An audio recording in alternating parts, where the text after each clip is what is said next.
Hello everyone, so today we are going to be installing the EcoGear EGLF2. This is a full motion mount that takes TVs from 42 to 80 inches and can handle 16 to 24 inch studs. The first thing you want to do upon opening the box is make sure that you have all of your parts and hardware. Here are the bumpers, the very important manual, the brackets that actually attach to the back of your television,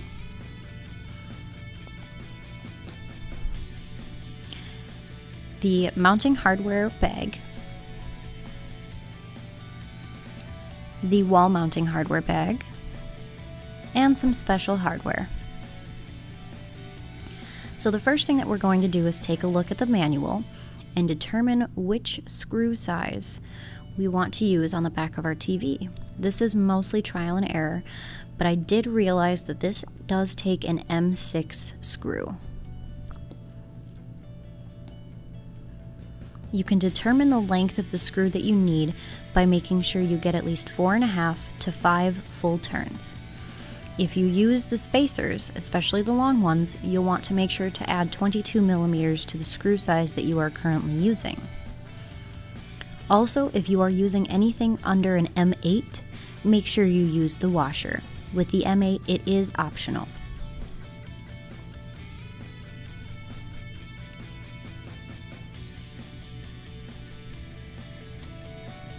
For this example, I'm going to be doing both a flatback TV and as if the television had a bump or obstruction or was possibly a curved television on the other bracket.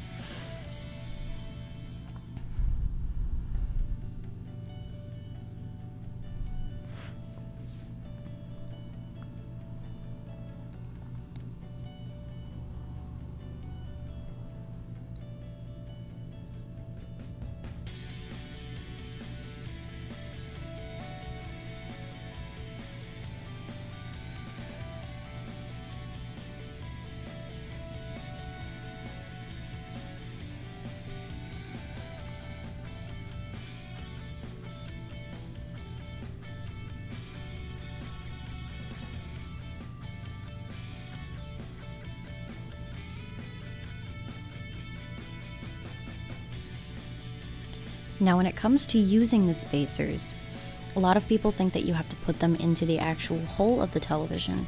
Ours are actually designed so that you put them over the top of the hole and just lay it flat. This creates a faux flat surface for your television to sit on. Also, a lot of our spacers still have spines inside of them that you can see if you peek through them. That's just leftover machining. You don't have to worry about it. You can honestly just push through it with your screw. I do also want to add a side note in here. Please never use power tools on the back of your television. TVs have a bumper at the bottom of the screw hole, and it'll prevent you from going through it if you're manually tightening it. However, if you are using a power tool, there's nothing to prevent you from going all the way through your television. It has happened, and it's very unfortunate.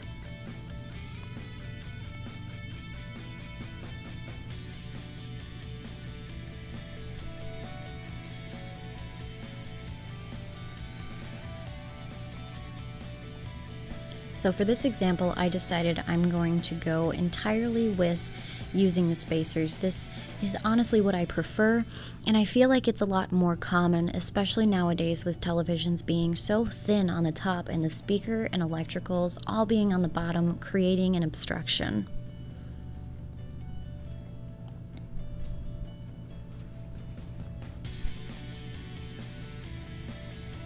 The next thing that we're going to do is find the studs in your wall.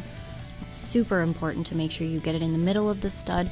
So what I actually would suggest is taking a sewing needle and poking into your wall once you find the general area of the stud. This way the holes that it makes are small enough that they won't be noticeable versus having to drill a bunch of holes into your wall. Nobody wants to do that.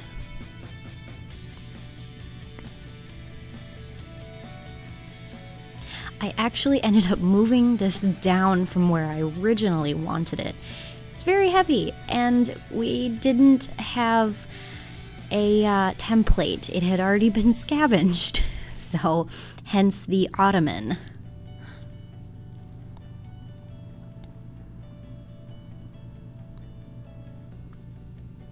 After you've made sure everything is level, get your power tools ready and you can start drilling.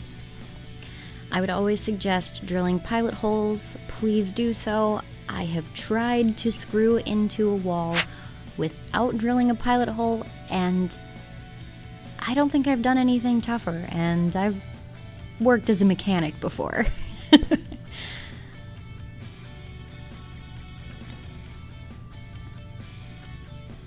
Once we get those pilot holes drilled, you can begin to put the lag bolts into the actual wall plate. Like I said, this thing is very heavy, and I didn't feel comfortable taking the arm off since it comes pre-assembled, so I just left the ottoman there until I got the 2 top lag bolts on. I would definitely suggest making sure you have somebody hold this while you are actually putting the lag bolts on, at least until you get the top 2 done, because it's very heavy. It's weird to hold with just one hand, especially holding it straight.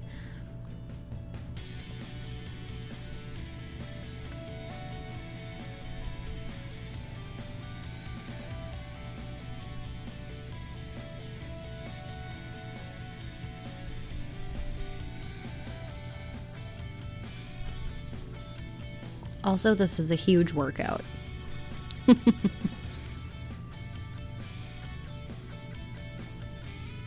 Alright, so once we've got the wall plate and the arm on, you're going to want to put the bumper pads on. This basically just prevents anything from sliding off of the sides once you put the bracket on. And it's also going to determine whether or not your TV is compatible for certain once you actually get it on there. We have noticed that Panasonics, while they're fantastic TVs, they're very, very, very wide, awkward mounting patterns. If you have a Panasonic, please call us and we can tell you a mount that's going to be compatible with your television before you make any type of purchase. End random rant. Sorry, guys.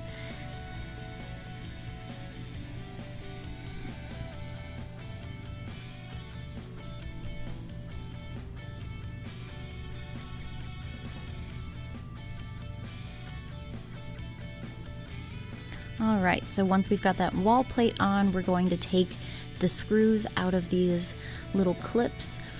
Basically what this does is it prevents anything from slipping off as well. It's just kind of an extra measure. Make sure the TV's on there secure. As you can see on the top, there is a hook that goes to the top rail, and those little clips secure around the bottom rail. Now, we do suggest using 2 people to put this up. However, I was kind of by myself doing this, and this faux TV is a lot heavier than I thought it was going to be.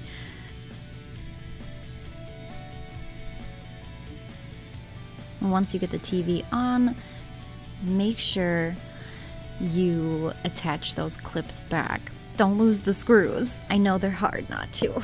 They're so little. Side note, I actually kind of like the fact that this is clear because it's so much easier for people to see what you're doing behind it. This is where most of the magic happens and where people end up having a lot of trouble.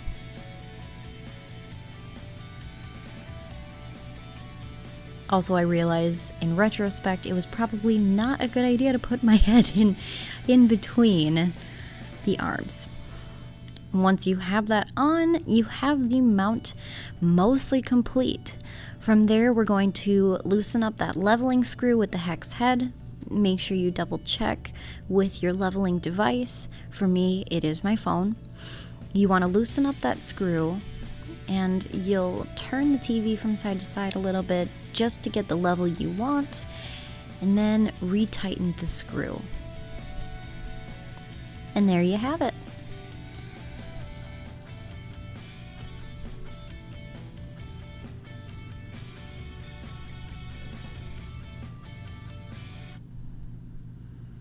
I hope you enjoyed.